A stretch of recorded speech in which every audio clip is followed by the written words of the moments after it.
kaji.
Okey, insya-Allah noh, kita boleh mulalah bahan insya-Allah.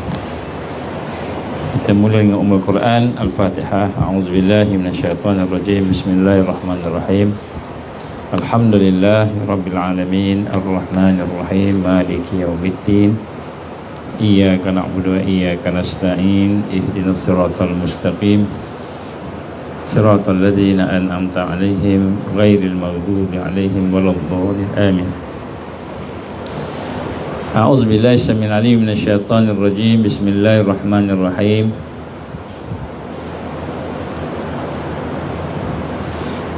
Alhamdulillah wassalatu wassalamu ala Rasulillah wa ala alihi wa sahbihi wa man wala. Qala rabbi shrah li sadri wa yassir li amri wahlul 'uqdatam min lisani yafqahu qawli. Rabbi zidni ilman, amma ba'd. Assalamualaikum warahmatullahi wabarakatuh. Alhamdulillah, pertama-tama kita bersyukur pada Allah Subhanahu wa taala. Dengan izin Allah, kita berkesempatan pada pagi ini untuk sama-sama kita duduk sekejap dalam waktu duha untuk kita beriman kepada Allah Subhanahu wa taala. Kalau sahabat-sahabat Nabi dulu, dia kata ijlis bina nu'min sa'ah. Mari kita duduk sebentar untuk beriman. Ijlis bina nu'min sa'ah. Jadi insya-Allah pada hari ini kita telah pun masuk dalam bulan Ramadan, hari yang ke-25.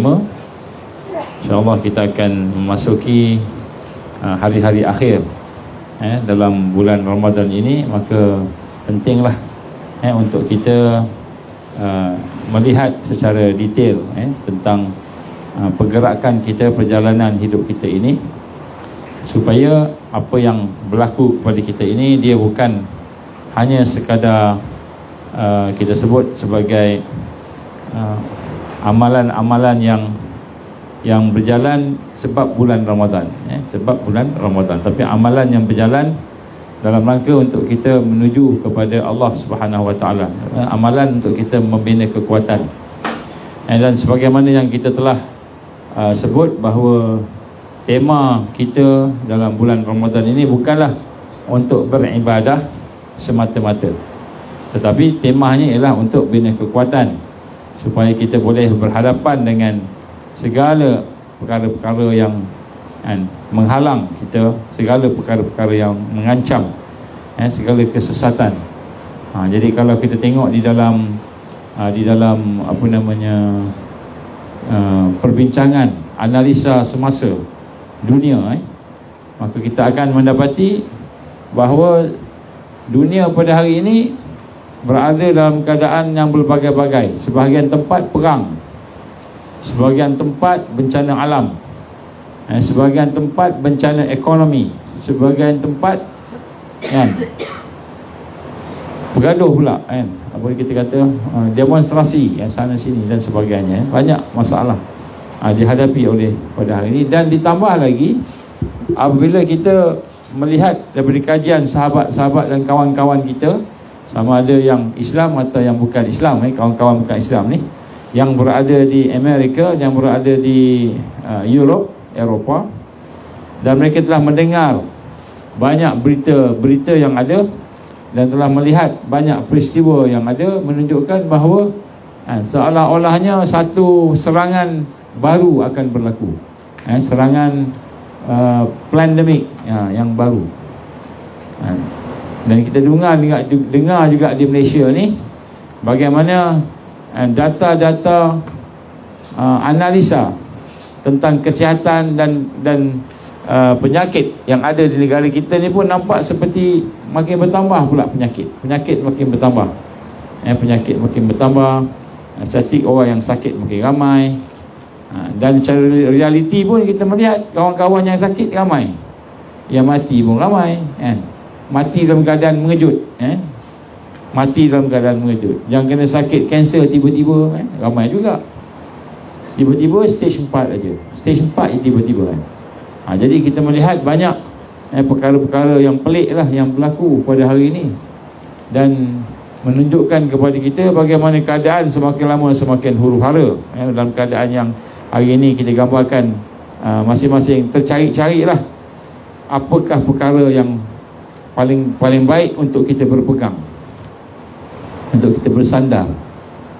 Kalau orang yang kalau kita perhatilah macam tadilah kita bincang-bincang sikit dengan sahabat-sahabat kita yang ada kat sini ni, kat Rimbunan Kasih. Kita ada orang Melaka biasanya tengok, orang Melaka pun ada, jemputlah datang siapa nama ni, Mubarak tengok ada nampak nama tadi, untuk kita sama-sama melihat beberapa perkara. Contohnya kita perhati masyarakat kita yang sakit pun ramai, kemudian yang dalam keadaan susah dari sudut ekonomi pun boleh tahan juga, terpaksa ambil duit KWSP, sampai maknanya dah susah lah tu, nak ambil KWSP dan sebagainya, terpaksa ambil wang simpanan masa tua, kata PM kita lah, PMX. Jadi di sinilah kita lihat, maka terlalu penting untuk kita review semula dalam bulan Ramadan ini, bagaimana, di mana dan sebagainya, apa yang kita boleh nak bergantung harap, pergantungan kita ni. Jadi di sinilah kita melihat salah satu perkara yang paling penting dalam amalan kita ialah istiqamah. Istiqamah paling penting sekali, istiqamah. Yang istiqamah ni maknanya kita nak berakhir dengan husnul khatimah, itu paling penting. Innal a'mal bil khawatim.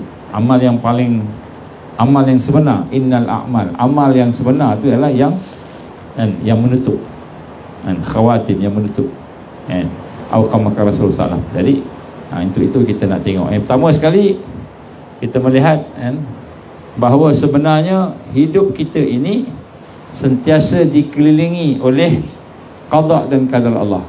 Nombor satu, semua benda yang berlaku dengan perancangan Allah, dengan ketetapan Allah, ketentuan Allah, qada dan qadar Allah. Tak ada satu pun perkara yang berlaku melainkan semua itu ada di situ qada dan qadar Allah, ketetapan Allah, perancangan Allah. Di situ ada rezeki diberi daripada Allah. Di situ ada sifat-sifat Allah yang al-jalal, yang menguasai. Di situ ada sifat Allah al-jamil, jamil ni yang indah, yang cantik, yang indah. Jadi yang pertama sekali, seorang yang berjalan sebagai yang beriman tadi, dia melihat sesuatu, dia akan nampak ini adalah lahir daripada sifat Allah al-jalal. Jalal ni mana apa? Benda tu mungkin kita tak suka, terpaksa menghadapi, tapi itu Allah yang berkuasa. Macam semalam dalam perjalanan menuju ke Shah Alam semalam, on the way tu tiba-tiba jam, panjang juga jamnya. Tengok-tengok accident, teruk kitanya accident. Jadi bomba dah datang dah, bomba dah yang mungkin agaknya dah buka lah, yang tersepit-sepit tu kan. Bomba ada satu lori, satu lori bomba lah. Kemudian lepas tu disiram jalan, Maknanya darah lah, selalu kalau siar jalan ni darah dia bersihkan jalan, tembak dengan air tu. Jadi kita tengok je daripada dia berhenti Tapi bila lalu tu, polis yang trafik yang suruh jalan tu jalan susul dekat dia, ada yang meninggal ke ya? Tak ada meninggal gitu, parah je lah gitu. Jadi kadang-kadang aksiden, kadang-kadang apa sebagainya, semua ajalan Allah yang tentukan. Jadi kita tengok satu, Allah yang tentukan sifat Allah. Ini kita kena rasa ajalan. Kemudian kalau benda yang indah-indah itu memang jamalnya Allah. Jamalnya Allah, sifat Allah jamal. Jamal ni indah lah. Satu yang kita tengok, yang kita suka, yang Allah bagi, nikmat kita baik. Oleh itu maka kita jangan bersandar dengan diri kita.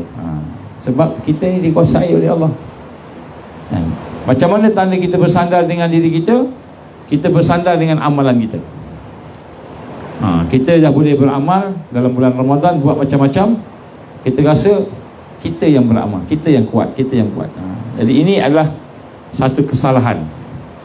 Dari sudut akidah ni satu kesalahan, dari sudut ibadah pun satu kesalahan. Iaitu kesalahan yang akan membunuh istiqamah. Yang akan membunuh istiqamah. Bila kita bersandar dengan diri kita. Bagaimana tanda kita bersandar dengan amal kita?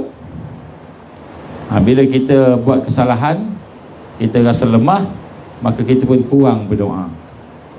Kita putus asa sikit, kecewa sikit kita kurang berharap pada Allah. Kita buat dosa. Bila kita buat dosa, kita rasa jauh daripada rahmat Allah. Sedangkan rahmat Allah sama je.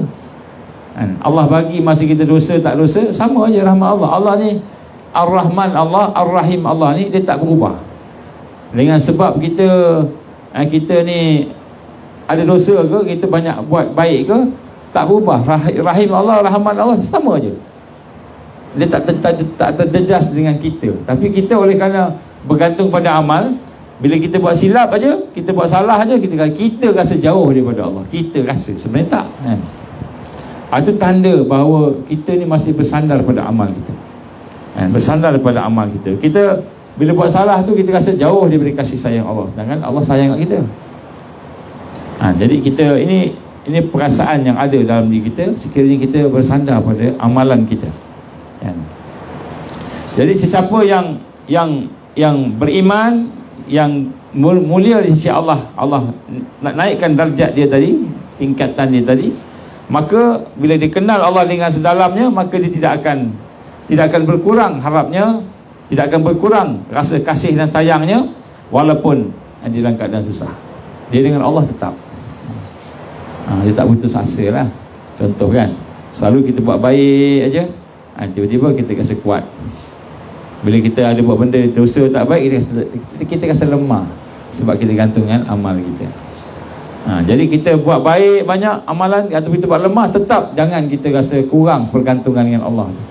Masih kita bersandar dengan Allah Subhanahu Wa Taala. Jadi sebab itulah kalau kita diuji oleh Allah SWT dengan kemaksiatan, dosa sebagainya, tetap kita berpegang. Sebab tu kita doa, ya Allah, jadikanlah aku orang yang tidak bersandar, tidak bergantung pada amal.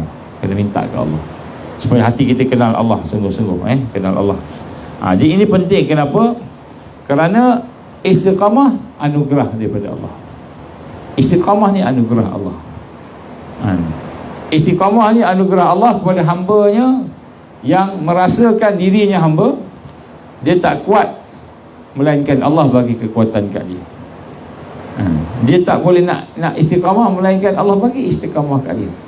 Tapi bila kita bersandar dengan amal, kita lah yang pandai, kita yang buat amal tu, maka kita tidak akan ada kekuatan dari rahmat Allah. Malahan kita tidak akan bergerak ke mana-mana pun dengan amalan kita.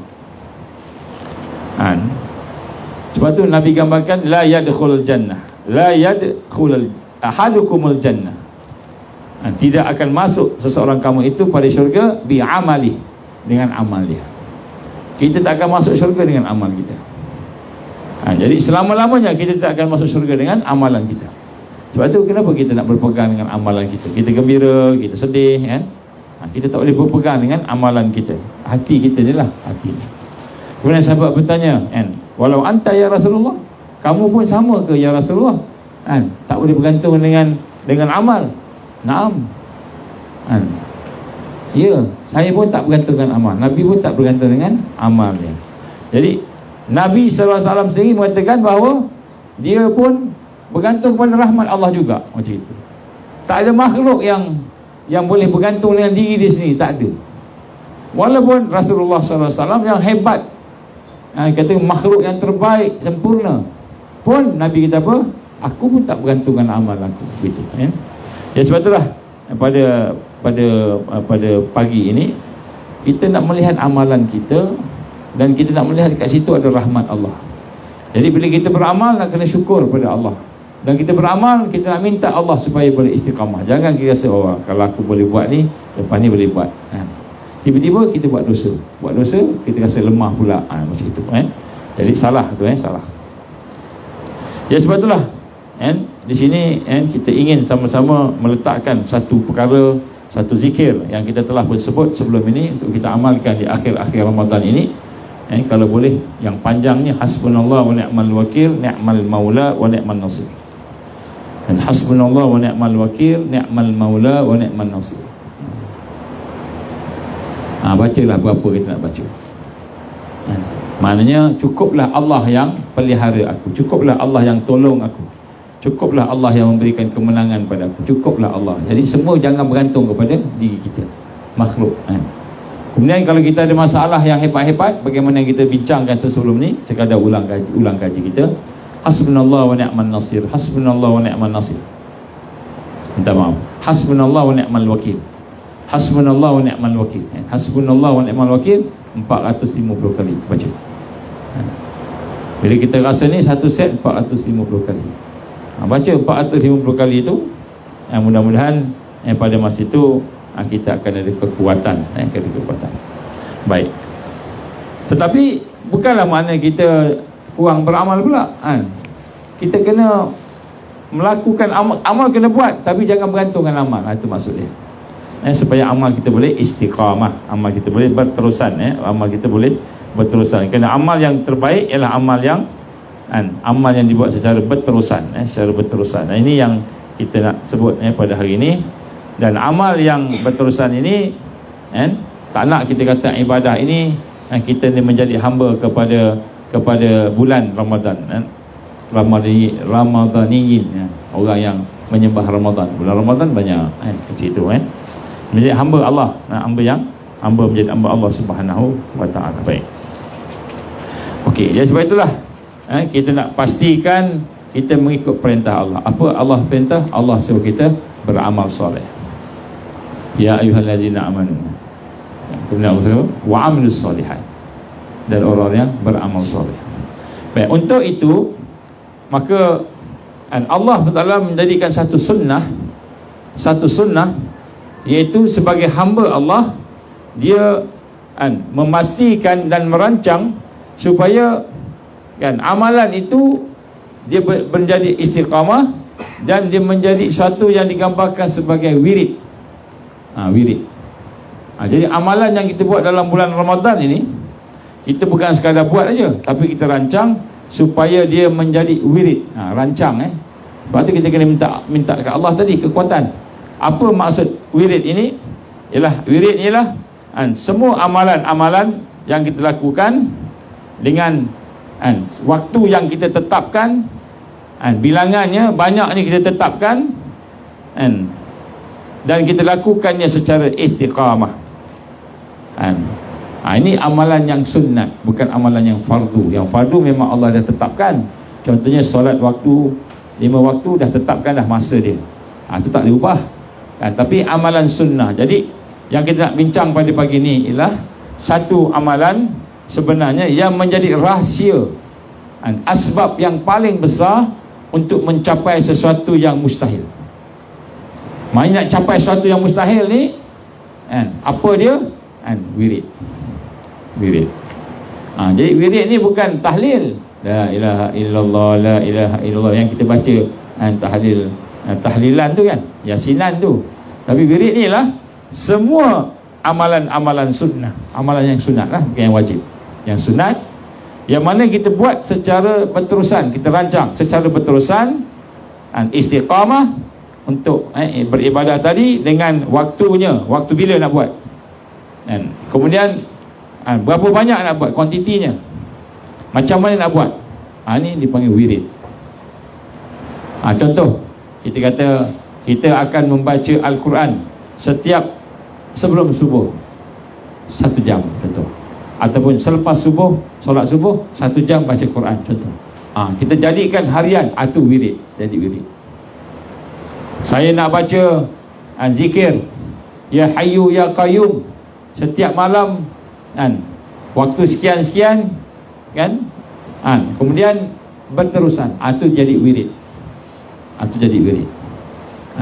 Jadi adakah kita tentukan ini merupakan satu bid'ah? Nabi tak buat, kan? Nabi tak buat. Kalau inilah bid'ah, maka digambarkan sebagai bid'ah hasanah. Jadi bid'ah ni ada dua, satu bid'ah hasanah dan bid'ah yang buruk, sayyah, bid'ah yang buruk ni. So bid'ah hasanah ni, kenapa kita buat wirid ni? Kerana kita nak latih diri kita, nak disiplinkan diri kita. Kerana disiplin ni adalah dipanggil al-indibat. Apa maksud disiplin ni? Disiplin dalam bahasa Arab indibat, dalam indibati. Tapi dalam konteks kita ni nak latih diri kita, itulah disebut mujahadah. Mujahadah. Apa mujahadah? Kita nak melawan nafsu kita, untuk paksa diri kita beramal. Ini adalah latihan. Latihan. Jadi tergantung kepada kemampuan lah. Kemampuan lah.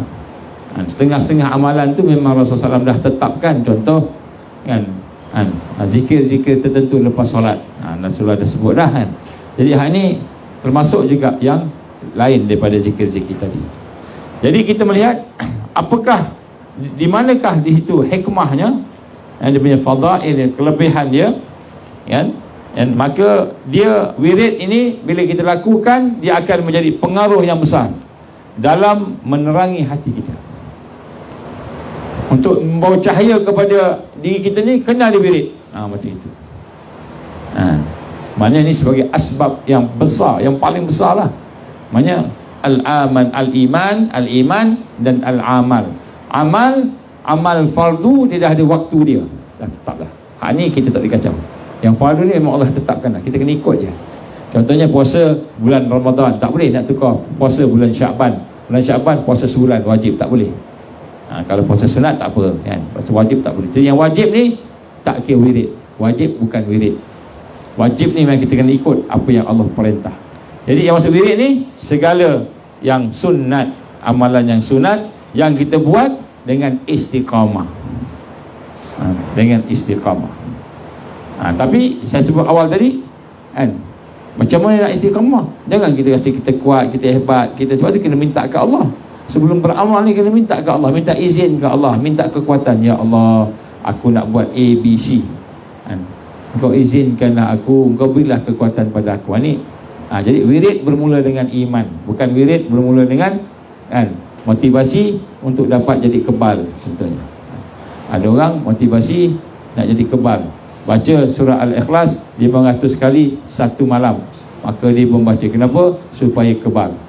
Sungguh Allah bagi kebal, tapi dia tak dapat jadi ibadah, dah syirik kepada Allah.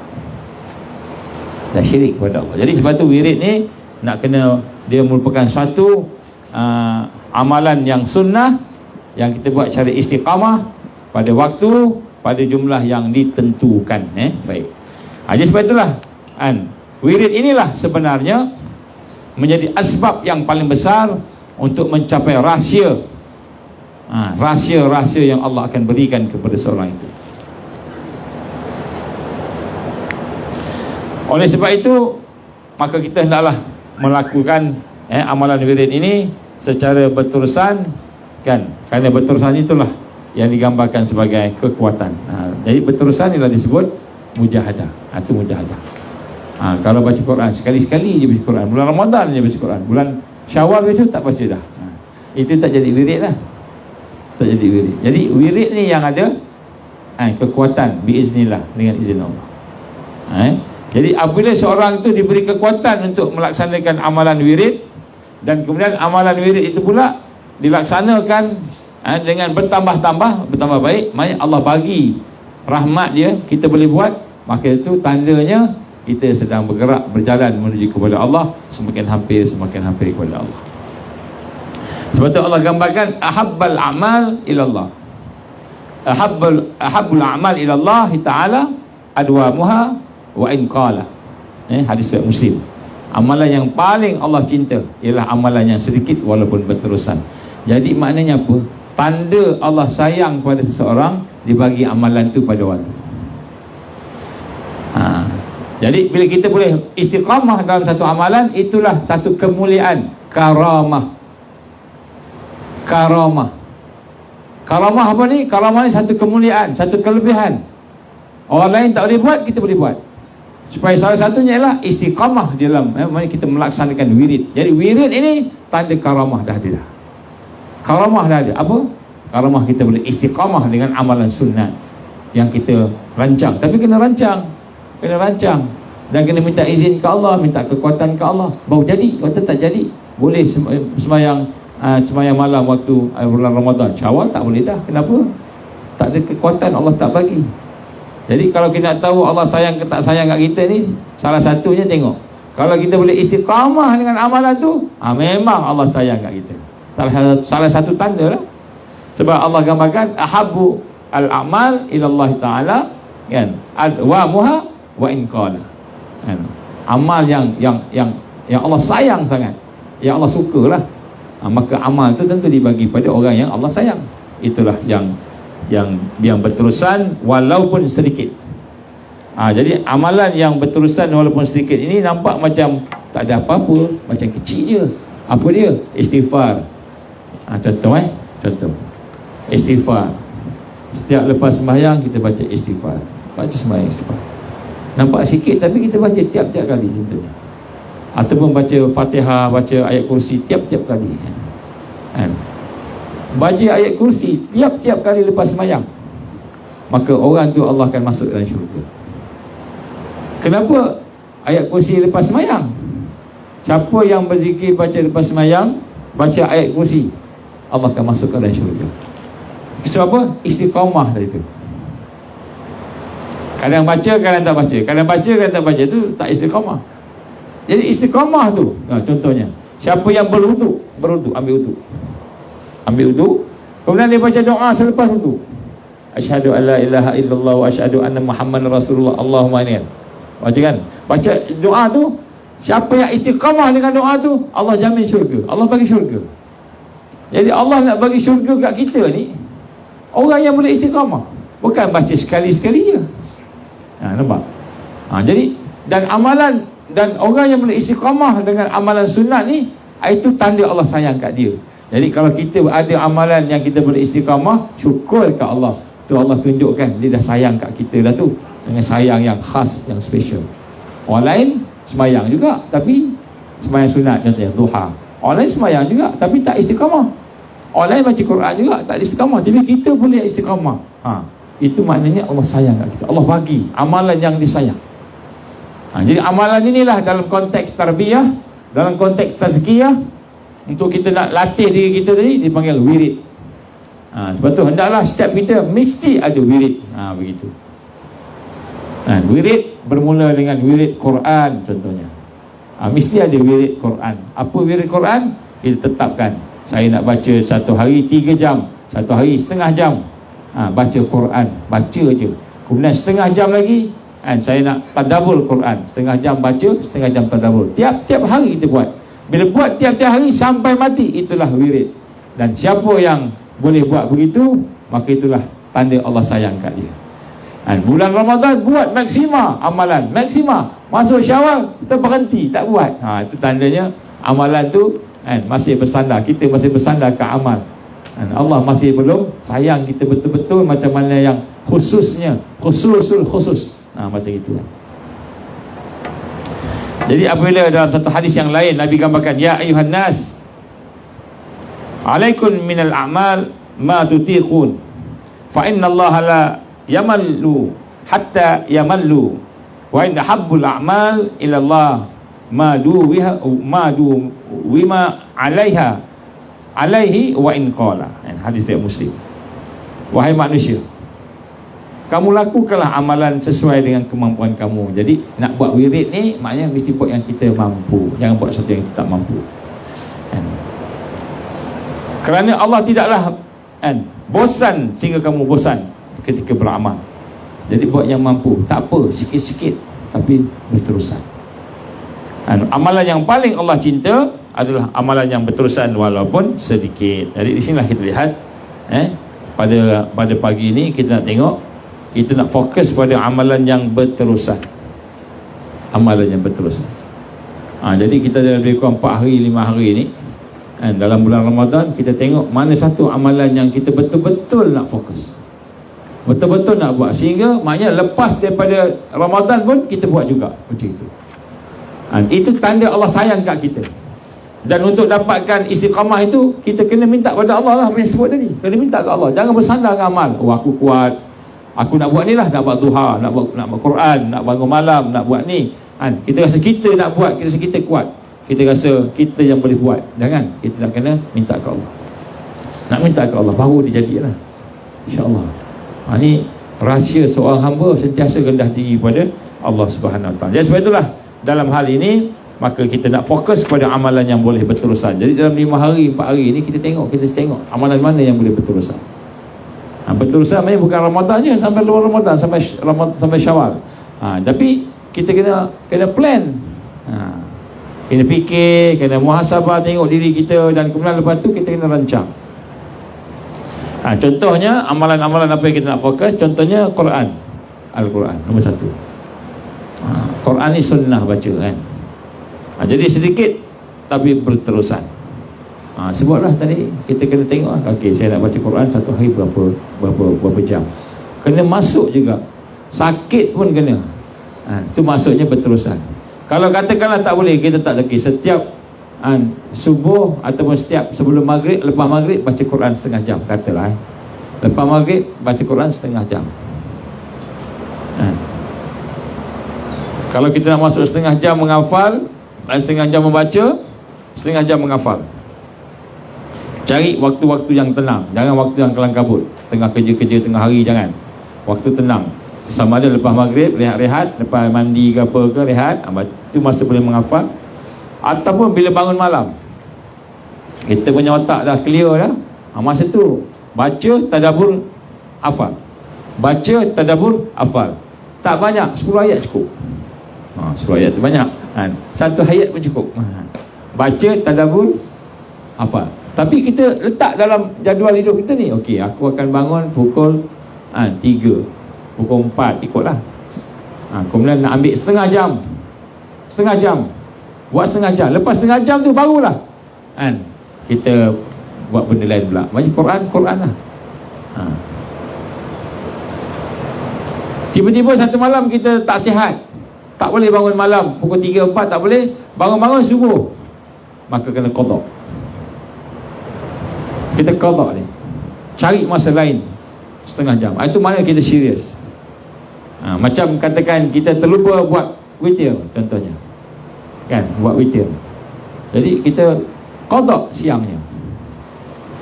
Contohnya kita dah biasa buat witir malam, selepas Isya kita buat solat witir. Tidur ke tak tidur tu terpulang lah. Tiba-tiba malam tu tak buat witir, tapi kita dah letakkan witir sebagai wirid kita, maknanya jadikan amalan yang berterusan. Besok pagi masa duha tu kita qada witir. Boleh tak qada solat sunat? Boleh, insyaAllah qada. Jadi benda dah kita dah qada lah, tak apalah. Ataupun sebelum solat subuh tu dah terlepas, maknanya kita dah tak terleka lepas, maknanya sihat tak sihat badan, nak sembahyang subuh tu kan, Allah tak buat witir lagi. Habis solat subuh tu belum naik matahari lagi, buat solat witir. Qada lah, macam itu. Maknanya kita ganti. Itu kalau solat. Quran pun sama, ganti Quran tu, menunjukkan kita serius minta ampun ke Allah. Kita dah biasa buat, tiba-tiba tak buat, boleh boleh qada. Contohnya, okey, kita nak jadikan wirid sembahyang ba'dal subuh, sebelum subuh, qabla subuh, sunat sebelum subuh 2 rakaat. Tiba-tiba kita datang masjid, imam dah solat subuh dah. Jadi kita ikut imam tu solat subuh. Habis solat subuh, buat solat sebelum subuh. Ni diizinkan, dibenarkan. Niat solat qablah subuh. Baik. Jadi sebab itulah kita sebut sini fokus pada amalan berterusan. Yang pertama sekali, sebenarnya yang kita nak jadikan wirid ni, yang pertama sekali adalah Quran. Ini amalan Quran. Jadi kena masukkan dalam kita punya jadual hari. Ini untuk semua ansar, semua ahli ansar. Jangan rasa dia ahli ansar lah. Quran jadikan wirid. Berapa banyak nanti kita akan bagi, tapi kurang-kurang ikut kemampuan kita lah. Setengah jam ke wirid. Maksudnya satu hari setengah jam mesti Quran, minimal mesti baca Quran setengah jam. Kemudian setengah jam lagi tadabbur, setengah jam lagi hafal, contohlah. Nanti kena ada wirid. Bila masa tengok jadual hidup kita macam mana. Nombor satu, Quran. Nombor dua, solat sunat.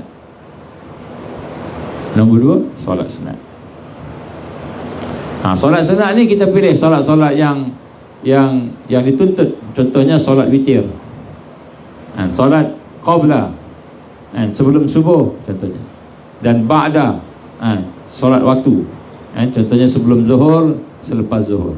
Kita jadikan wirid. Maknanya kita jadikan satu yang kita kena buat sebagai latihan kita untuk mendekati Allah, nak cinta dengan Allah, nak bersihkan hati kita. Jadi wirid ni tujuannya nak bersihkan hati. Itu je. Jadi solat. Jadi bila kita dah jadikan wirid, kena buat lah. Macam kita kata nak buat solat zuhur, susah pun solat juga. Maknanya bila kita dah nak latih diri kita dia, susah pun buat juga macam itu. Tapi jangan niat-niat lain. Niatnya apa? Contohnya wirid ni kita niat supaya dapat kaya contohnya, atau apa, ataupun sebagai, tak, niat kita nak bersihkan hati kita, nak takarub dengan Allah. Itu je niat kita, supaya dapat redha Allah, supaya Allah redha kita. Itu je niat wirid ni, itu niatnya. Habis kelebihannya, fadilat dia, fadail dia, itu bila Allah bagi, itu Allah bagi. Seorang awliya Allah, seorang yang menolong agama Allah itu, Allah akan tolong dia. Dan Allah akan tolong ni apa yang dia perlukan.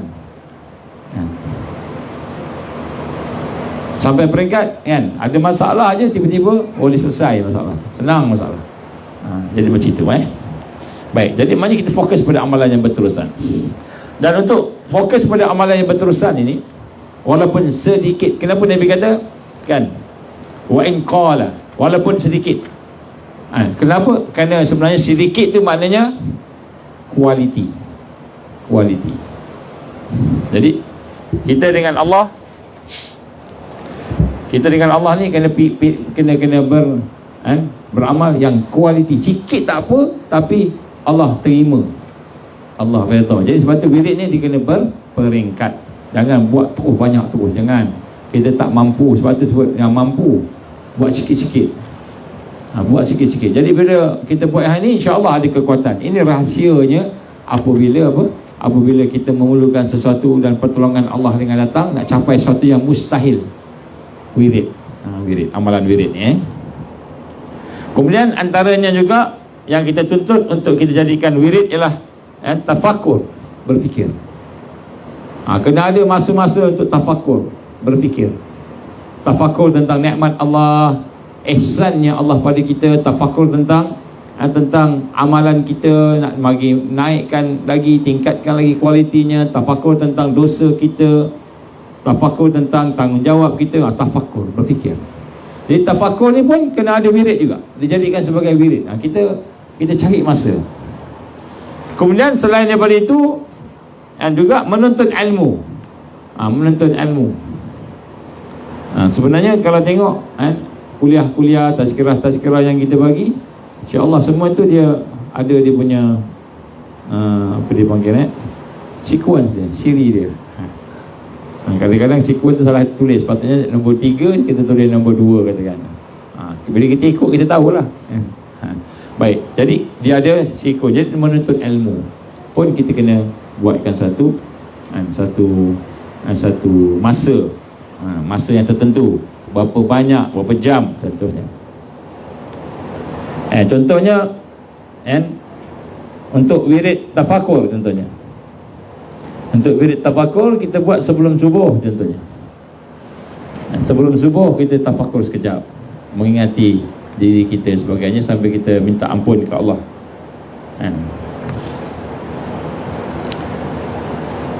Ataupun antara isyak, maghrib isyak, kita buat tafakur sikit contohnya. Baik, jadi kenapa kita gambarkan wirid ni satu yang betul-betul kuat, hebat dari sudut usaha kita, ubudiah kita pada Allah, kerana dia pengaruh ni sangat besar pada pembersihan hati, sangat besar. Jadi sebelum ni kita buat amalan sunat tapi tak ada disiplin.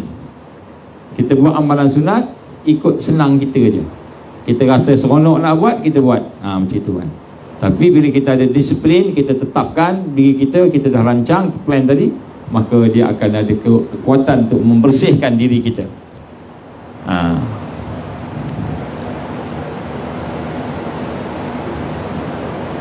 Digambarkan Imam Ahmad Ibn Atta'illah rahimahullah, dia kata apa dalam satu kitab, dalam kitab dia tulis, dia sebut, manusia yang beriman yang tidak ada wirid, siapa yang tidak ada wirid, maka dia akan menjadi seperti khirbun.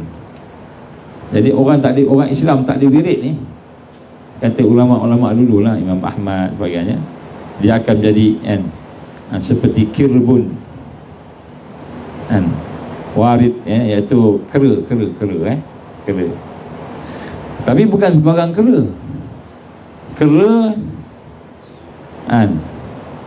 kera yang asalnya manusia dilaknat oleh Allah.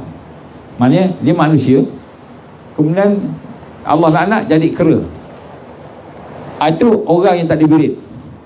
Ulama-ulama gambarkan seperti binatang yang paling jahat. Ini binatang paling jahat.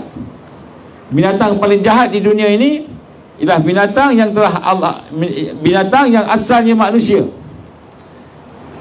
dihina oleh Allah jadi binatang kera ataupun babi, zaman Bani Israel itu contoh. Maka inilah binatang paling jahat di dunia. Sebab binatang yang lain dia memang original binatang, dia fitrah. Dia fitrah ni memang binatang, dia ikut naluri dia. Tapi hak ni yang telah dilaknat oleh Allah sehingga Allah jadikan mereka kera macam itu. Jadi orang tak ada wirid sama standard macam mana kera tadi. Khirbun tadi yang dilaknat oleh Allah Subhanahu Wa Taala. Jadi sebab tu kita kena ada wirid. Kena ada wirid. Semua orang kena ada wirid. Contohnya kita kata maksurat, al-maksurat. Kan kita nak jadikan maksurat ni zikir. Zikir salah satu wirid jadikan wirid. Maknanya kalau kita baca sekali-sekala itu zikir. Zikrullah. Tahlilan. Tapi bila kita baca secara konsisten maka dia jadi wirid. Jadi yang dibaca konsisten tu, di situlah ada pertolongan Allah. Di situ ada karamahnya. Sebab apa karamahnya? Istiqamah tadi. Kerana istiqamah tu lebih baik daripada 1000 karamah yang zahir, fizikal. Kita boleh istiqamah dalam satu amal, itu lebih baik daripada Allah bagi kita macam-macam, boleh terbang, boleh apa, karamah-karamah yang luar biasa, yang bersifat fizikal. Jadi sebab tu salah satu tanda amalan kita itu mula mendekatkan kita dengan Allah, iman kita mula tertingkat, kita mula dapat dah melekat ke Allah, takwa tadi, kita boleh beramal dengan istiqamah.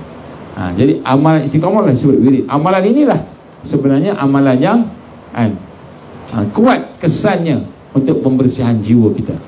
Jadi sebab tu kita nak sebut sini bagaimana digambarkan oleh para alim ulama kita dalam satu kitab. Dia kata apa? Bagi mereka yang tidak boleh wirid itu, maka fahwa qirdun, mereka ni seperti monyet. Qirdun, monyet apa? Monyet yang mana orang itu tidak ada adab, tidak ada kebaikan sehingga dilaknat oleh Allah. Dia buat maksiat, dilaknat oleh Allah, sehingga akhirnya dijadikan sebagai orang sebagai binatang. Hari ini benda yang kita nak tengok. Ini kekuatan. Jadi sebab tu bulan Ramadan kita nak minta kepada Allah salah satu doa, ya Allah, jadikanlah amalan aku ini amalan yang istiqamah. Tapi doa saja tak cukup. Kerana doa ni kena ada serius, kena ada komitmen. Apa dia? Kita pun rancang nak buat jadual kita macam mana. Kalau kita kata, kalau kita bekerja tu, contohnya kita bekerja sebagai apa, ikutlah operator kat kilang ke, menanam ke, kita tetapkan, okey, aku kerja ni daripada pukul 8 sampai pukul 4, pukul 5 contohnya. Maka sepanjang kerja tu tak boleh buat apa, nak baca Quran tak boleh, sembahyang pun tak boleh kan. Kita okey, aku nak zikir. Jadi pukul 8 sampai pukul 10 kan, zikir apa, la ilaha illallah contoh. Pukul 10 rehat sekejap, solat duha ke contohnya. 10 sampai 12 zikir lain pula, selawat pula contohnya.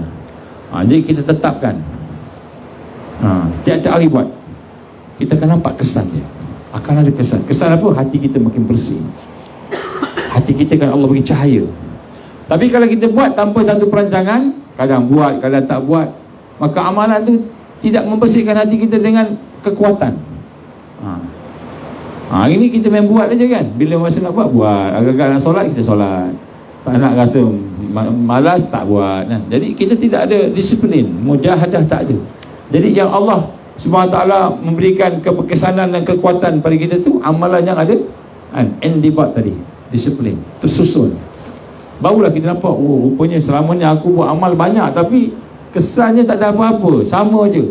Rupa-rupanya kita buat banyak, tapi sekejap-sekejap. Kadang buat, kadang tak buat, kadang buat, kadang tak buat. Dia kena buat berterusan, walaupun sikit. Zikir la ilaha illallah, la ilaha illallah. Kita zikir sekejap aja, katakanlah setengah jam, 10 minit, sambil kita driving daripada rumah kita, contohlah kita nak pergi tempat kerja, setengah jam tu penuh dengan zikrullah. Katakan setengah jam tu dapat dapat 10,000 dah dapat 10,000 dah. Tapi bukan masa tu je, tiap-tiap hari buat, tiap-tiap hari kita buat. Jadi itu yang ada kekuatan. Amalan yang sedikit tapi kekuatan. Kenapa kuat? Sebab Allah sayang pada orang yang melakukan amalan tadi. Jadi inilah kita nak tengok. Barulah insya-Allah di situ akan ada ma'unah, pertolongan daripada Allah. Di situ ada karamah, satu kemuliaan yang Allah bagi, sehingga boleh mencari adat.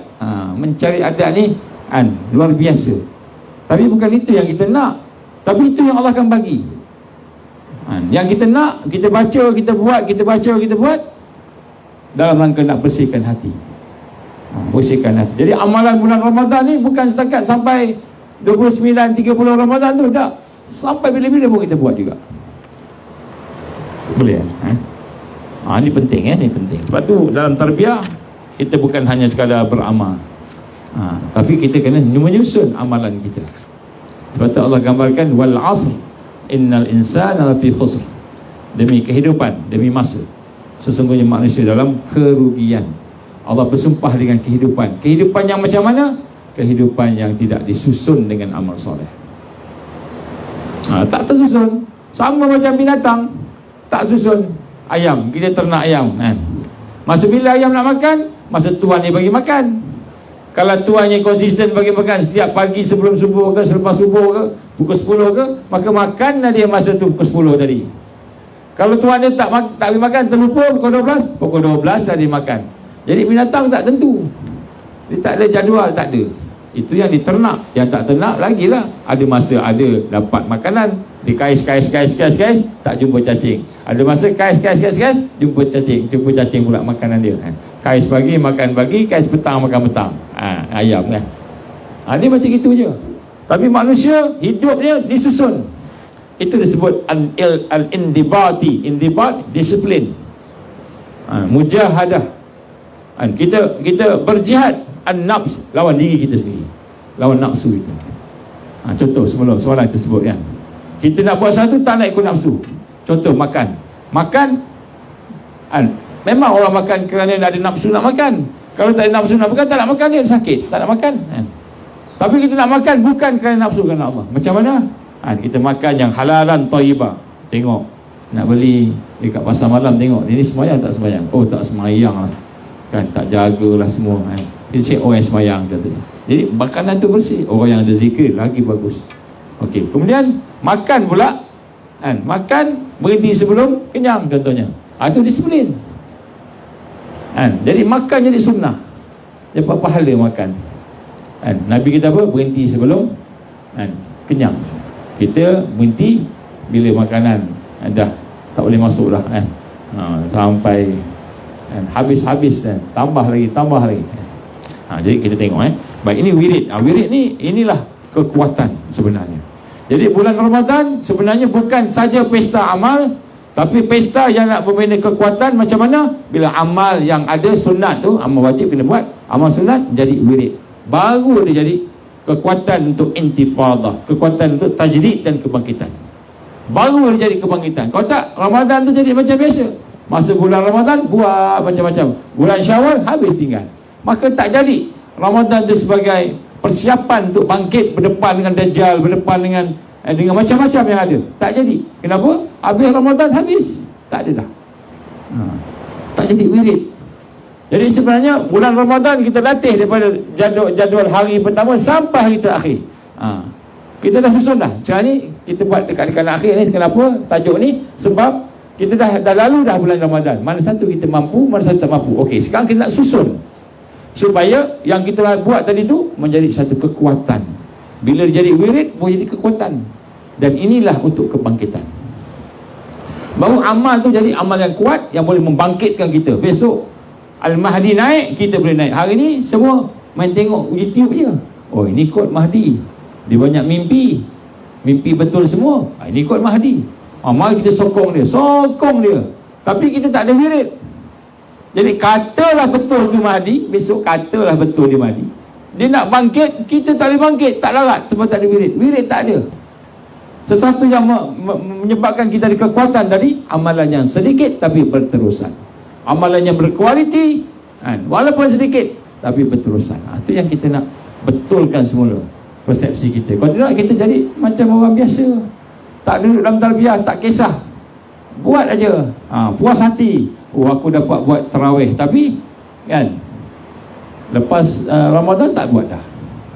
Aku boleh baca Quran, khatam Quran kan, bulan Ramadan sampai 3 kali khatam Quran. Tapi lepas bulan Ramadan, bulan Syawal, bulan seterusnya kan, tak khatam-khatam, tunggu Ramadan pula akan datang.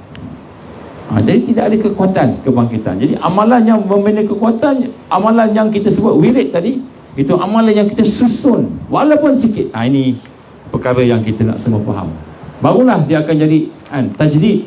Dia boleh jadi satu yang intifadah, boleh satu kebangkitan. Amalan yang kita susun tadi. Sebab tu kita gambarkan kat sini bahawa wirid itu pengaruhnya sangat besar. Sangat besar pada hati kita. Untuk nak menerangi, membersihkan, memperkuatkan hati kita. Jadi kita kena jaga. Untuk nak pelihara daripada maksiat. Contohnya kita ada dosa. Macam mana kita nak jauhkan daripada dosa? Amalan wirid insya-Allah jadi asbab kita nak jauhkan dosa. Amalan wirid tu boleh menyebabkan hati kita ni tak suka dah dosa tu. Jadi sebelum ni tak ada wirid, kita dengan dosa senang aja buat. Mata kita, telinga kita, lidah kita. Tapi bila ada wirid, Allah pelihara. Allah pelihara. Jadi antaranya kita sebut kat sini, amalan-amalan berterusan tadi mestilah amalan-amalan yang kualiti dan sebagainya. Dan wirid tu nombor 1, apakah dia punya kesan wirid? Yang nombor 1, dia akan memberikan penerangan. Hati kita akan jadi terang, cahaya. Hati kita bercahaya. Yang kedua, dia boleh mencegah maksiat. Maknanya kita nak buat maksiat, jadi tak jadi buat. Allah timbulkan perasaan menyesal, benci dengan maksiat. Ini antara kekuatan amalan wirid.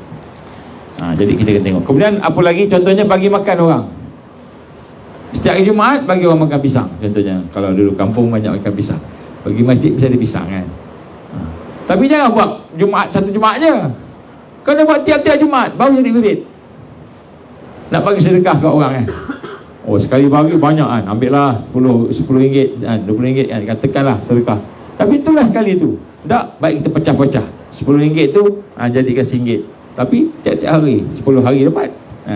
Tapi kalau boleh setiap sampai mati kita buat sedekah. Okey, setiap Jumaat seminggu sekali. Amalan ni seminggu sekali. Tak apa. Seminggu sekali buat, seminggu sekali buat. Tapi dia berterusan. Jadi daripada buat sekali, itulah dia habis. Jadi tak ada kekuatan. Baik. Kenapa? Dua. Wirid ni dua memberi kekuatan. Yang tiga sebenarnya, tiga. Yang pertama sekali, Allah akan bersihkan hati kita. Yang kedua, Allah akan jauhkan kita daripada maksiat yang kita selalu buat. Yang ketiga, sekiranya ada pertolongan yang kita perlukan, maka disitulah pertolongan Allah, ma'unah dan karamah akan lahir. Ma'unah dan karamah akan lahir. Pertolongan Allah akan lahir dengan wirid yang dilakukan. Jadi sebab tu lagi banyak amalan wirid kita buat, lagi banyaklah insya-Allah pertolongan Allah. Sebab banyak wirid tu banyak amalan sunnah yang berterusan yang banyak tadi, maka di situ tanda cinta Allah, sayang kita dah Allah dah tunjukkan pada kita. Jadi kalau kita boleh buat sesuatu amalan, banyak amalan tu berterusan, maknanya Allah dah tunjukkan kasih sayang ni pada kita. Kita terasa, Allah sayang kat aku, sebab tu aku boleh bangun malam, tiap-tiap malam boleh bangun. Allah sayang kat aku boleh puasa. Kita tak rasa kita punya sembahyang tu, kita tak rasa kita punya puasa, kita rasa Allah bagi. Itu kasih sayang Allah. Baik. Jadi seandainya kita dah buat katalah dah buat. Contoh saya sebut tadi, satu amalan yang besar saya sebut tadi. Cuba pastikan tiap-tiap hari bila kita beramal, pastikan ikhlas. Contoh kan. Itu besar tu. Buat 40 hari. Cuba tengok macam mana. Baik, katakanlah kita dah mula ada amalan, dah ada wirid Quran, solat, kita dah tentukanlah sunat-sunat mana nak buat ni. Sembahyang berjemaah jadi wirid kan. Jadikan wirid berjemaah. Jemaah ni kita solat jemaah je, tak ada tempat lain kan contohnya. Tapi kita berarti kita masih lagi buat dosa. Masih lagi dosa tak boleh tinggal contohnya. Ataupun kita rasa hati kita keras lagi. Dah buat dah tapi keras lagi hati kita. Maka ada beberapa kemungkinan. Kita kena cek balik amalan kita. Yang pertama sekali, amalan itu mungkin dia tidak ada roh, iaitu tidak ada ikhlas. Jadi satu mungkin sebab ikhlas. Jadi kita beramal, rupa-rupanya kita nak dapat dunia, popular, nak jadi orang yang hebat, orang semua sebut nama kita contohnya. Jadi yang pertama sekali tengok ikhlas niat kita. Jadi bila tidak ada kesan, kita dah buat dah macam-macam kita buat, tapi Allah izin masih lagi juga susah nak tinggalkan dosa, maka kita buat muhasabah, tafakur. Muhasabah nombor satu, cek ikhlas. Nombor satu. Nombor dua, kita cek memang ikhlas dah. Jadi ikhlas, tapi tengok rupa-rupanya kita tidak ada hudurul qalb, tidak ada kehadiran hati. Jadi lepas cek ikhlas, ikhlas dah memang buat kerana Allah, tapi tengok hati tak hadir pula. Kita zikir kosong aja, tak ada pun hati kita zikir sama, kosong aja. Sembayang kosong, tak ada khusyuk, jadi tidak ada kehadiran hati. Jadi amalan yang dilakukan tanpa kehadiran hati tidak akan ada faedah. Ini dari sudut tazkiyah kita. Dari sudut tarbiyah rohiyah, kalau kita amal tak ada kehadiran hati, amalan tu tak ada faedah. Sebab Allah tak terima. Sembayang tak ada khusyuk, tak ada langsung khusyuk daripada mula sampai habis, sikit pun tak ada. Maknanya sembayang tu habis, tak ingat.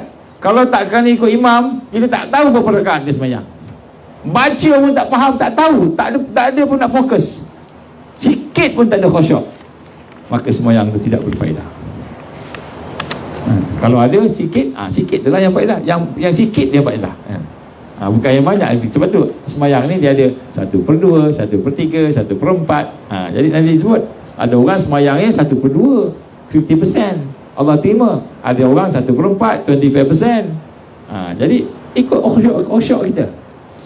Jadi sebenarnya kita kena tengok, kita buat muhasabah. Mungkin kerana tidak ada hudurul qalb, iaitu kita menghadirkan hati. Tapi dapat pahala. Bukan kita dapat pahala, pahala dapat, tapi sasaran tak kena. Pahala dapat, Allah bagi kita sembahyang, tapi dari sudut sasarannya hati kita tak bersih. Dosa kita tak tertib, tak ada kekuatan nak tinggalkan dosa kita, sasaran tadi. Jadi sebab tu hati perlu hadir. Macam mana kita nak latih hati hadir ini? Kita sebut dengan lidah, dan hati kita pun sebut sama. Kalau kita solat, Allahu Akbar. Kan? Allahu Akbar tu lidah sebut, hati pun sebut sama, Allahu Akbar. Itu hadir hati. Jangan Allahu Akbar, hati tak ada apa-apa. Kan? Bismillahirrahmanirrahim, kita baca suratul Fatihah. Bismillah lidah, hati pun sebut juga Bismillahirrahmanirrahim, macam itu. Itu maksud hadir hati. Jadi kalau hati tak hadir, maka hati itu dia pergi tempat lain. Tempat lain itu yang menjadi bahaya itu, kan? Tak ada khusyuk tadi, kan? Jadi kita kena lidah dan hati, kan? Contohnya kita baca, kan? Baca zikir 100 kali. Katalah, kan, Astaghfirullahalazim alladzi la ilaha illa wal hayyul qayyum wa atubu ilaih, contohnya 100 kali kita baca. Jadi daripada 100 kali itu, satu kali mula-mula je yang hati kita baca sama-sama, hadir hati. Hak lain semua lidah je, tak ada hati langsung. Maka satu tu je yang ada kekuatan. Satu tu je yang membersihkan hati. Cahaya kat situ satu tu je. Kita baca 100 kali tapi tak ada hudurul qalb. Ataupun kita baca 1000 kali, banyak tapi hati tak hadir. Jadi sebab tu bukan banyak tapi kualiti. Baca 1000 kali, tapi 100 kali je yang kita betul-betul baca. Lepas tu dah tak ingat dah hati, cuma lidah aja. Maka 100 kali itulah yang ada hati tu, yang ada mendekati sasaran. Maksudnya hati bersih sebab hadirnya hati. Ini untuk ashabul yamin. Macam kita nak masuk ashabul yamin, macam itu. Tapi untuk muqarrabin lain pula. Tu kemudian lah. Baik. Okey. Katakanlah ikhlas dah ada, hadir hati ada. Ada hadir hati, tapi kan masih tak jadi juga. Maknanya kita buat dia tanpa adab. Jadi muhasabah yang ketiga, amalannya wirid tadi, kan, kita cek ikhlas. Oh, ikhlas ada, kena baiki ikhlas. Ikhlas, ada ikhlas, memang kerana Allah. Kemudian cek pula, hudurul qalb tak ada pula, ada hati. Yang ketiga, ikhlas ada, hadir hati, tapi kita buat tanpa adab. Jadi ramai orang yang tak berjaya dalam wirid kerana tidak beradab dengan Allah. Tidak ada adab dengan Allah Subhanahu wa ta'ala. Maksudnya adab ini, kan, adalah salah satu daripada perhambaan, kan, ubudiyah kepada Allah yang sempurna. Menyempurnakan ubudiyah itu ialah adab. Sebab itu Nabi gambarkan bahawa tidaklah aku diutuskan melainkan untuk membawa akhlak, kan? Membina akhlak kepada masyarakat tadi.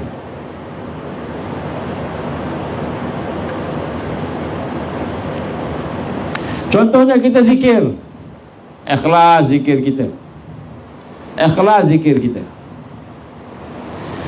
Kemudian hadir hati. Tapi kita zikir nak tunjuk kat orang, sombong katanya. La ilaha illallah, la ilaha illallah, la ilaha illallah. Satu masjid tengok kita sebut suara. Nak suruh tengok kita zikir. Tak beradab. Kita berzikir sombong, tak beradab. Zikir, doa, bismillahirrahmanirrahim, alhamdulillahi rabbil alamin. Kita pilih perkataan yang elok baca doa. Memang sedap, sedapnya doa je. Tapi rupanya doa ni baca dengan lidah dah, baca dengan hati dah, ikhlas. Tapi rupanya nak tunjuk-tunjuk, ada ujub kat situ. Itu tidak beradab. Tak beradab.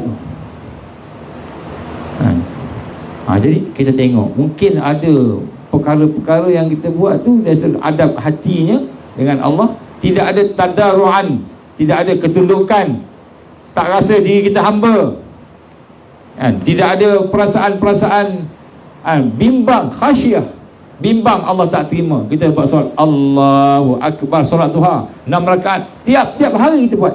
Tapi rupanya 6 rakaat tu tidak ada satu perasaan bimbang pun. Kita confident Allah terima, ni Allah terima, Allah terima. Tidak ada perasaan bimbang Allah tak terima amal ni, tak ada rendah diri. Ni tidak beradab dengan Allah. Macam kita pula yang tentukan terima tak terima tu, kan? Padahal Allah yang maha berkuasa, yang maha sempurna, yang menentukan nak tak nak kita. Macam kita doa, kan, kita doa, kita rasa kita yang nak paksa Allah tentu begitu, tak beradab. Jadi antara adab-adab tadi itu ialah contohnya adanya ujub, adanya sombong, adanya takbur, adanya perasaan-perasaan tidak ada perasaan takut kepada murka Allah, bimbang Allah tak terima kan. Contohnya tak ada benda tu. Khasyah tak ada contohnya. Ataupun zikir dalam keadaan duduk yang tidak beradab, contohnya mencangkung. Kita nak zikir dekat masjid ni kalau tempat tu memang tak boleh duduk, terpaksa cangkung, tu lain lah kan.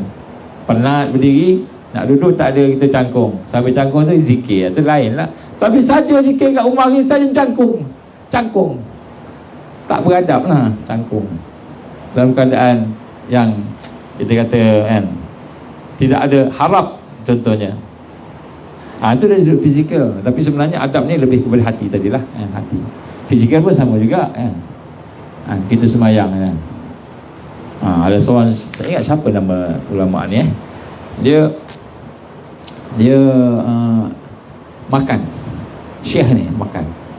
Setiap kali nak makan, dia akan pakai komplit. Pakai kopiah, pakai baju. Walaupun kat rumah pakai baju kopiah. Dia keluar dari bilik nak makan makan malam ke apa. Makan macam bismillah. Jadi orang tanya dia, kenapa Syekh?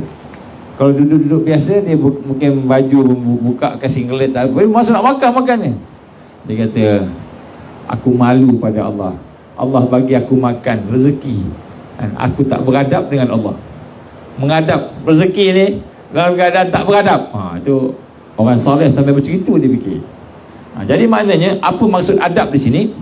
Bila kita melakukan amalan soleh yang sunat-sunat, jadi yang wajib memang kenalah, yang sunat, kita nak beradab dengan Allah, maknanya kita nak merasai kita ni hamba Allah. Kita nak sebagai hamba, kita ni hamba. Jangan kita rasa kita yang kuat, kita yang terornya tu, macam itu. Kita sebagai hamba Allah. Apa adab hamba Allah? Tawaduk, ada rendah diri. Tawaduk. Apa hamba Allah? Tadaruk, rasa apa? Rasa memerlukan Allah. Khasyah, takut Allah tak terima kita. Al-haya, malu dengan Allah. Walaupun kita yang baca la ilaha illallah, la ilaha illallah, la ilaha illallah, tapi hati kita malu pada Allah. Ya Allah, aku dah mengaku dah Engkau, aku dah mentauhidkan Engkau sebagai Tuhan sebagainya, tapi aku masih lagi buat maksiat. Malu ke Allah. La ilaha illallah, la ilaha illallah, malu ke Allah. Ini semua adab kita depan Allah. Kemudian begitu juga khusyuk. Khusyuk maknanya kita fokus. Bila buatnya wirid, kita fokus. Jadi ini antaranya. Contohnya lagi ikhlas, menghadiri hati. Jadi maknanya ada 3. Kita kena muhasabah. Kalau kita dah buat wirid, ada 3 perkara. Yang pertama ikhlas, yang kedua hudurul qalb, hadir hati, yang ketiga beradab. Jadi kalau 3 ni komplit, istiqamah, insya-Allah akan ada cahaya kepada kita. Akan ada cahaya. Allah akan bagi cahaya. Kita akan melihat seorang hamba itu melakukan wirid, solat, puasa, zikir, tafakur, sedekah, sebagainya itu, dan dibuat berterusan, maka Allah akan permudahkan dia. Sehingga akhirnya Allah akan buka pintu ma'rifatullah.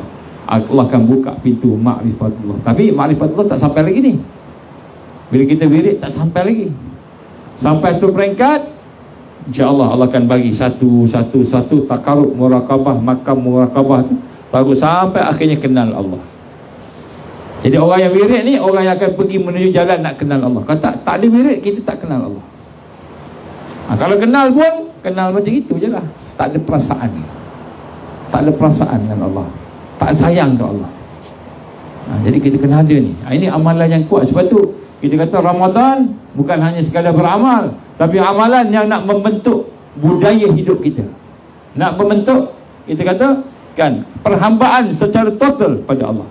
Jadi yang ini baru boleh intifadah, ada kebangkitan. Yang ini boleh tajdid. Jadi bukan sekadar ini. Sahabat-sahabat dulu macam itu. Sahabat Nabi SAW macam tu. Semua dia wirid masing-masing. Abu Hurairah, dia punya tasbih dia. Apa tasbih dia? Tali diikat simpul, tali panjang. Dekat simpul 1, simpul 2, simpul 3, simpul 4, 1000 simpulan. Maka dia akan baca. Katalah dia nak istighfar, dia rasa dia banyak dosa, dia nak istighfar, maka dia baca 1000 kali istighfar. Astaghfirullahalazim, astaghfirullahalazim, astaghfirullahalazim, astaghfirullahalazim. 1000 simpulan, 1000. Alhamdulillah, 1000. Kemudian kita nak puji Allah pula, kan? Nak puji Allah pula, kan? Alhamdulillah, alhamdulillah. Jadi sahabat jadikan wirid ada. Tu kita dah jadi kecil sikit lah macam tu, kan? Ambil kejap, ambil kejap. Tak boleh gerak. Kita jadi macam ini. Sahabat Nabi dulu simpulan.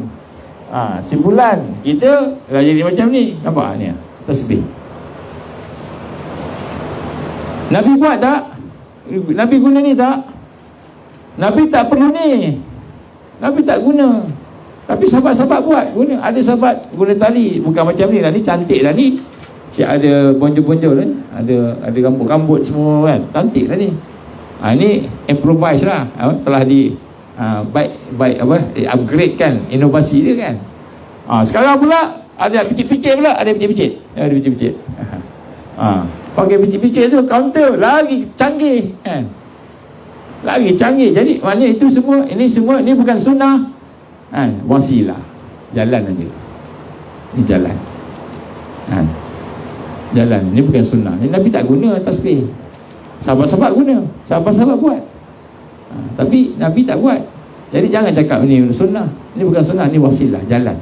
Jalan nak mantapkan kita punya amalan. Kalau ni kata-kata kita tahu, saya nak amal tiap-tiap satu hari minimal 100 istighfar contoh. Jadikan wirid. Jadi istighfar tu bila tiap-tiap hari 100 baru jadi wirid. Macam itu. Baru jadi wirid. Dan bila jadi wirid, baru dia ada kekuatan. Baru ada kesan, kewibawaan. Allah akan bagi. Allah akan bagi. Sebab tu ini maksud hadis tadi, kan? Allah, amalan yang Allah sangat sayang ialah amalan yang berterusan walaupun sedikit. Berterusan ni maknanya kualiti. Berterusan ni maknanya, kan, dalam keadaan yang terbaik, maka Allah akan bagi sesuatu, InsyaAllah. Jadi baru dia jadi baik. Kalau orang tanya, kenapa saya zikir tapi saya tak tenang? Saya zikir tapi saya tak rasa apa-apa. Sebab zikir sekali-sekali. Masa masalah baru nak zikir. Masa dah ada masalah ni, kan, dah sakit baru nak zikir. Subhanallah, subhanallah, subhanallah, subhanallah. Tapi sebelum tu tak pernah zikir. Itulah dia zikir. Tak tenang pun saya zikir. Nabi kata, Allah sebut, kan, ala bi zikrillah tatma'innul qulub. Zikir tu menjadikan hati kita tenang. Tapi saya zikir tak tenang pun, betul lah, sebab kita tak jadi wirid. Tidak ada kekuatan. Sekali-sekali je sebut, sekali-sekali nama Allah ni. Mana Allah nak bagi pertolongan? Contohnya begitu kan. Ini salah satu tanda. Sebab tu kita kena ada wirid. Ya Hayyu, Ya Qayyum. Jadi kita antara zikir-zikirnya selain daripada Quran, kita zikirkan nama Allah, Ismul Azam, nama-nama Allah yang agung. Contohnya Ya Hayyu, Ya Qayyum, Ya Hayyu, Ya Qayyum. Sehingga akhirnya kita kenal Allah dengan zikir tu. Nanti Allah izin cahaya masuk, cahaya-cahaya makrifat Allah masuk. Akhirnya kita kenal apa Al-Hayyu tu, apa Al-Qayyum tu. Kita kenal Allah. Hari ni kita tak kenal Allah. Kita cakap Al-Hayyu ni yang maha hidup, itu je teori. Tapi hati kita tak rasa. Sebab zikir Al-Hayyu belum lagi masuk dalam hati kita. Jadi macam mana boleh masuk? Macam mana jadi kuat? Bila dia dijadikan wirid, buat sentiasa. Inilah hakikat kebangkitan. Dia bermula dengan kekuatan kita untuk lawan nafsu kita, lawan diri kita sendiri. Barulah ada, boleh nak lawan Dajjal, boleh nak lawan tentera Dajjal, PKP ke, kan, ekonomi ke, bencana alam ke. Bila kita dah ada kekuatan lawan nafsu kita, baru kita boleh lawan semua bencana-bencana alam, semua kekacauan, huru-hara dibawa oleh tentera Dajjal. Kalau tak, kita nak hadapi macam mana? Kita kosong. Kita kosong, hati kita kosong, fikiran kita kosong. Tidak ada wirid yang kita buat. Tidak ada wirid yang kita buat. Ini satu hakikat yang kita kena faham. Baru kita faham ni, insya-Allah. InsyaAllah. Mungkin kita tak banyak amal, Quran pun tak pandai baca. Mungkin kita masih baru nak belajar Quran contohnya. Mungkin ada di kalangan kita Quran pun tak pandai baca. Tak apa, tak pandai baca Quran, tapi yang kita tahu tu kita wiridkan. Yang mana satu kita tahu, Fatihah tahu tak? Fatihah baca 41 kali tiap-tiap hari. Cuma Fatihah ni kalau kita baca, cara dia kan, a'udzubillahi minasyaitanirrajim. Mula-mula a'udzubillahi minasyaitanirrajim, minta Allah pertolongan daripada gangguan-gangguan syaitan. Kemudian bismillahirrahmanirrahim, alhamdulillahi rabbil alamin. Jadi bismillah tu kita gabung dengan ayat yang pertama dalam surah Al-Fatihah tadi. Sebab bismillah tu juga sebahagian dari Fatihah. Bismillahirrahmanirrahim, alhamdulillahi rabbil alamin, arrahmanirrahim, maliki yaumiddin, iyyaka na'budu wa iyyaka nasta'in. Sampai habis. Waladdallin abisan. Lepas tu sambung lagi, bismillahirrahmanirrahim, alhamdulillahi rabbil alamin, arrahmanirrahim, sampai habis. Sambung lagi, bismillahirrahmanirrahim, alhamdulillahi rabbil alamin. Baca 41 kali. Jadi sekali baca tu kira. Kalau 100, 100 lah, ikutlah kita. Tapi kaedah baca mengikut sanad tuan-tuan guru kita, bismillahirrahmanirrahim, alhamdulillahi rabbil alamin, gabungkan. Jadi kalau kita baca tak gabung, macam baca satu, terpisah. Jadi ini kaedah saja, ni kaedah saja. Kaifiatnya, caranya. Jadi kita tahu Fatihah, jadikan Fatihah zikir. Kita tahu qul huwallahu ahad, panjang sangat. Qul huwallahu ahad, baca qul huwallahu ahad. Bismillahirrahmanirrahim, kita mula dengan bismillah. Kalau boleh mula a'udzubillahi minasyaitanirrajim, bismillahirrahmanirrahim, qul huwallahu ahad, Allahus samad, sampai akhir. Kan? Lepas tu sambung lagi, nak baca bismillah, nak baca pun tak apa, tak baca pun tak apa. Qul huwallahu ahad, Allahus samad. Baca. Qul huwallahu ahad. Ulang-ulang, jadikan zikir. Bukan zikir, jadikan wirid. Maknanya kalau kata saya nak baca satu hari 100 kali suratul Ikhlas, maka tiap-tiap hari baca 100 kali. Jangan tinggal. Jadi baru jadi wirid. Bila jadi wirid, baru Allah bagi sesuatu kepada seseorang yang mengamal. Baru Allah bagi. Contohnya tiba-tiba dia ada masalah apa, Allah mudahkan dia selesaikan masalah itu. Tapi Allah yang bagi, bukan kita minta. Tak minta pun Allah bagi. Tapi boleh minta tak? Boleh, minta lah, tak ada masalah. Doa tak ada masalah, minta lah. Tapi Allah bagi. Baik.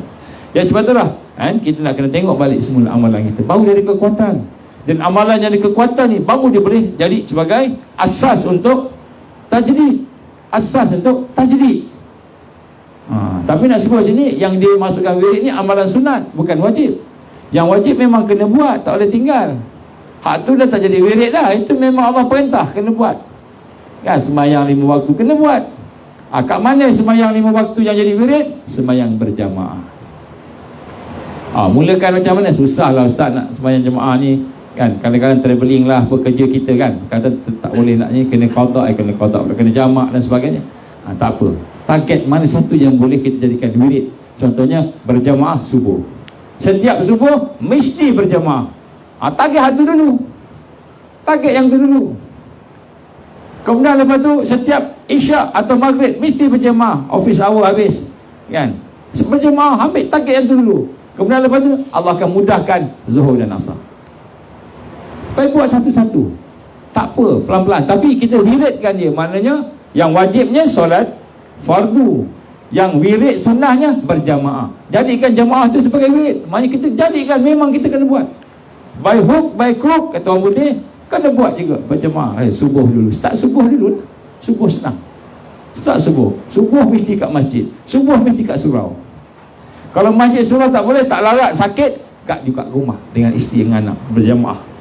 Berjemaah juga nak dapatkan wirid tu. Kerana wirid tu yang ada kekuatan pada wirid tu, yang istiqamah tu ada kekuatan. Jadi kita kena latih macam itu, pelan-pelan. Jadi amalan yang kuat untuk kebangkitan, untuk tajdid, amalan yang bersifat wirid tadi, yang sunnah, yang istiqamah. Kemudian kalau tak jadi juga, itu muhasabah. Ada 3 benda muhasabah tadi. Yang pertama ikhlas, yang kedua kehadiran hati, yang ketiga ialah adab dan akhlak. Adab sebagai hamba. Bila kita beramal, Jangan kita rasa kita lah yang kuat, kita lah yang baca Yasin, kita lah yang baca Quran, kita yang baca zikir, dan kita tak, semua Allah bagi. Rendah hati ke Allah, tawaduk ke Allah, tadaruk ke Allah, rasa kan kita ni takut, bimbang, Allah terima ke tak.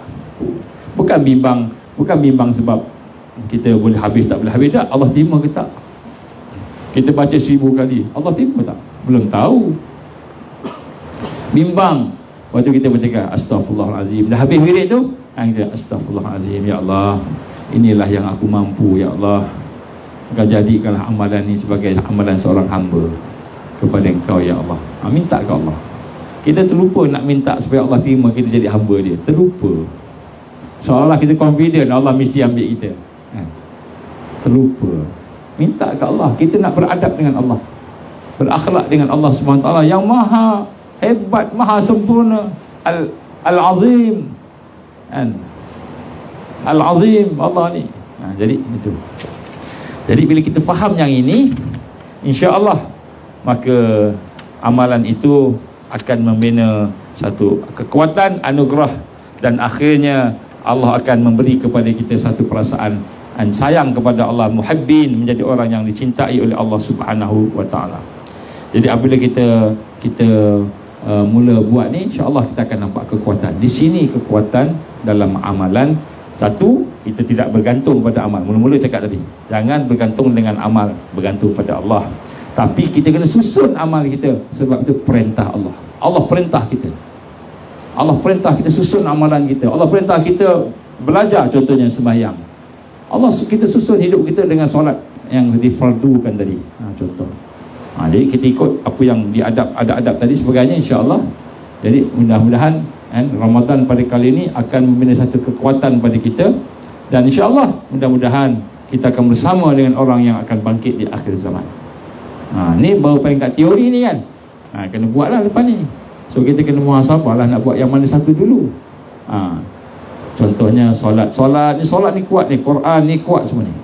Zikir, tafakur ni semua yang kuat-kuat. Yang lain-lain boleh juga. Contohnya tiap-tiap Jumaat dengan Sabtu nak pergi arkid, tolong siram pokok contohnya kan.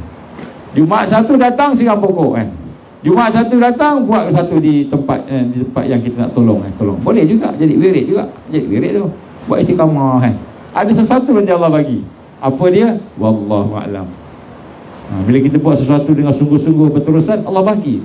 Allah ni Maha Kaya, Dia akan bagi pada kita. Paling kurang Allah bersihkan hati kita, Allah jauhkan daripada dosa. Tapi itu pun dah besar dah. Ada lain lagi, ada lagi. Jadi amalan yang kuat ialah amalan yang kita gambarkan sebagai wirid tadi, insya-Allah. Baik, ada apa-apa? Ada apa-apa nak tanya ke? Ada apa-apa nak lengkapkan ke? Apa tertinggal ke? Kalau tengok ikhlas dulu kan. Ikhlas. Mana kita nak pasti dia punya ikhlas tu tak ikhlas. Okey, macam mana nak pastikan ikhlas tak ikhlas? Okey. Kita tengok kita sakit apa. Kalau kita suka orang puji kat kita, kita suka. Itu salah satu tanda kita ada ujub ataupun kita ada riak. Kalau orang puji kat kita suka bukan pada pujian tu dan bukan pada kita, tapi kita suka sebab kita yakin satu, Allah yang puji kita melalui orang tu. Dan kemudian kita tahu yang ada kat kita ni yang dia orang puji tu bukan kita punya, Allah punya. Maka kita kata alhamdulillah, ya Allah, dalam hati kita kan, Engkau punya ni, Engkau puji aku. Apa yang Kau puji dan apa yang ada pada aku, semua milik Kau. Alhamdulillah. Jadi bila hati kita tak termakan dengan tu, itu tanda yang kita tak ngeriak kan.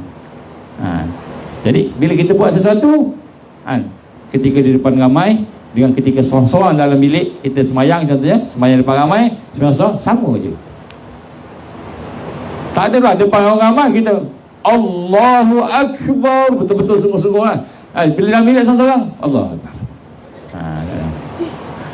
sama juga. Jadi kalau kita masa kita seorang-seorang tu kan, amalan kita sama masa kita ramai, maknanya tak riak tu. Kita tak tengok, tak nak ada orang tengok kita je tu kan. Jadi kita nak Allah je, sama. Itu contohlah. Jadi ikhlas ni bebas daripada unsur-unsur syirik. Khalasa ni bersih. Jadi ikhlas ni bersih. Bersih daripada ujub, bersih daripada sombong riak, bersih daripada takabur contohnya. Dan kemudian ikhlas ni kita buat memang kerana Allah, bukan kerana manusia. Kan? Semua orang sembahyang sunat. Sebelum subuh, semua orang sembahyang sunat. Takkan aku tak sembahyang kot. Kita pun sembahyang sebab ikut orang. Salah tak? Kita buat kerana orang. Nanti kan aku tak sembahyang sunat, orang semua cakap aku tak sembahyang pula, kan? Habis kalau sembahyang pula, kan, nanti kan tak sembahyang pun orang cakap, sembahyang orang cakap, sebab kita tengok orang. Jadi boleh tak orang solat semua, kita solat ikut orang? Kita niat nak contoh dia, tak apa. Kalau aku sorang-sorang, aku tak ada kekuatan nak buat, tapi bila ramai-ramai semua pakat solat, nak contohlah. Sebab ni sahabat aku ni, sahabat aku ada benda yang baik, nak mencontohi. Bukan sebab nanti orang cakap aku tak semayang aja, bukan, tapi nak contoh, nak ikut. Jadi dalam hati kita kata, aku solat ni ya Allah, bukan aku nak supaya orang sebut aku solat ramai-ramai, tak. Kita sebut ke Allah saja. Kita nak sebut aku solat ni sebab aku nak mencontohi sahabat-sahabat. Aku memang tak semayang sunat kalau seorang-seorang. Semayang sunat kat rumah, semayang wajib je, tak sunat dah. Tapi mak buat sebab ramai buat, nak contohi. Itu tak apa. Sebab kita kena mencontohi orang yang baik, amalan baik kena contoh. Sebab tu Nabi jadi contoh yang baik. Laqad kana lakum fi Rasulillah uswatun hasanah. Kena jadi contoh. So kalau sahabat kita buat baik, kita buat. Bukan sebab kita nak, supaya kita orang lain tengok, oh ni semua grup-grup baik ni, kan? Tak, kita mencontohi dia. Kita rendah diri kita. Aku tak buat seorang-seorang ya Allah sebab aku tak mampu. Bisa sahabat buat ni, aku rasa kuat, aku contoh dia ya Allah. Allahu akbar, sembahyang. Sembahyang macam biasa. Lama-lama besok, kan, kita akan jadi orang yang ikhlas sebab kita sembahyang nak latih diri kita. Contoh tu tak apa. Itu tak apa. Jadi maknanya ikhlas ni, kan, kita tak buat kerana orang, kita tak tinggalkan sesuatu pun kerana orang. Tapi kita buat kerana Allah, kita tinggalkan sesuatu pun kerana Allah. Kemudian di dalamnya bersih daripada syirik tadi. Ujub lah, sombong lah. Jadi, tapi sebab tu ikhlas kita kena buat muhasabah. Sentiasa muhasabah. Bersih dah. Allah.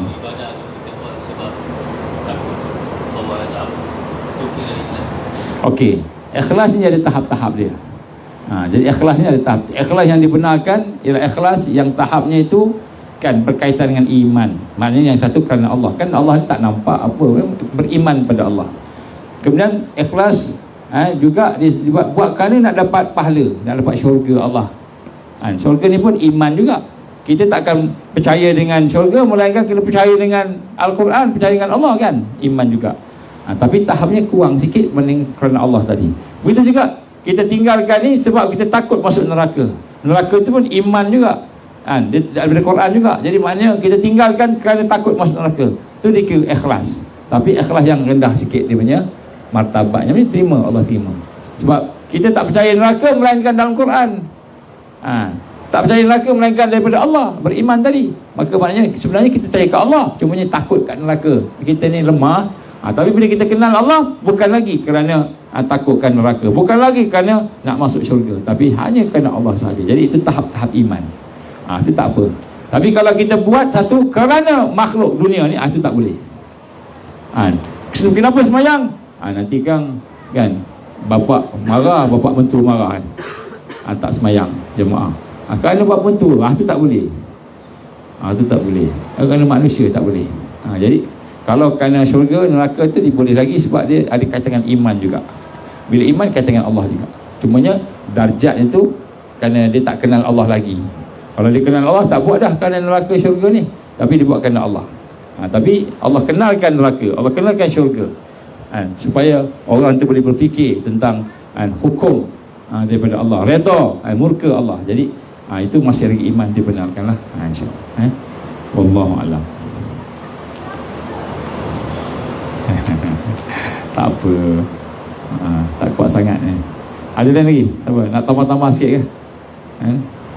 Ada? Tak ada? Saya ni sebenarnya tak ada masa ni, tak ada jam. Pukul apa sekarang? Kena ada jam sini, tak ada jam langsung. Oh ada. Pukul 12 dah, subhanallah. Minta maaf, saya tak ada jam. Jam Allah yang tertinggal. InsyaAllah dalam proses tengah menunggu jam. Dah order jam daripada beli yang jenis apa online ni kan, tak sampai lagi. InsyaAllah. Baik, insyaAllah kalau tak ada apa-apa, mudah-mudahan Allah bagi satu kefahaman kepada kita untuk kita melihat amalan kita semula, supaya amalan kita tu ada kekuatan, ada kewibawaan. Dia bukan hanya sekadar amal aja. Orang tu amal-amal tak ada panduan, tak ada panduan. Dia tak ada satu kita kata tarbiyah yang sempurna, yang betul-betul lah gitu. Sebab tu dia penting ada panduan. Panduan dia penting, kalau tak kita tak tahu. Zikir pun dia ada panduan dia dan sebagainya. Baik, insyaAllah. Jadi kita doa kepada Allah supaya kita dapat istiqamah dengan amalan sunat sehingga menjadi wirid, menjadi wirid, insyaAllah. Aku liqali hadza astaghfirullahalazim. Kita baca doa Rabbita. A'udzubillahi minasyaitonirrajim. Bismillahirrahmanirrahim. Alhamdulillahi rabbil alamin, wassalatu wassalamu ala asyrafil anbiya'i wal mursalin wa ala alihi wa sahbihi ajma'in. Allahumma innaka ta'lamu anna hadhil qulub qad istamat ala muhabbatik wa taqat ala ta'atik wa tawahadat ala da'watik wa ta'ahadat ala nusrati syari'atik. Fasik Allahumma rabitataha wa adimuddaha wa hdiha subulaha wa amla'aha binurikal ladzi la yakhbu wa syrah suduraha bi faidil iman bik wa jamilit tawakkuli alaik wa ahyiha bi ma'rifatik wa amit ala syati fi sabilik. Ya Allah, innaka ni'mal maula wa ni'man nasir. Allahumma ya muqallibal qulub tsabbit qulubana ala dinik wa ala ta'atik wa ala jihad fi sabilik. La ilaha illa anta subhanaka inna kunna minadh zalimin. Rabbana atmim lana nurana waghfir lana innaka ala kulli syai'in qadir. Rabbana atina fid dunya hasanah wa fil akhirati hasanah wa qina azaban nar. Wa sallallahu ala sayyidina Muhammad wa ala alihi wa sahbihi wa baraka wa sallam. Subhana rabbika rabbil izzati amma yasifun. Wassalamun alal mursalin walhamdulillahi rabbil alamin. Subhanakallahumma wa bihamdik asyhadu an la ilaha illa anta astaghfiruka wa atubu ilaik. Bismillahirrahmanirrahim. Wal 'asr innal insana lafi khusr illa alladhina amanu wa 'amilus solihat wa tawasaw bil haqqi wa tawasaw bis sabr. Wabillahi taufik wal hidayah. Assalamualaikum warahmatullahi wabarakatuh.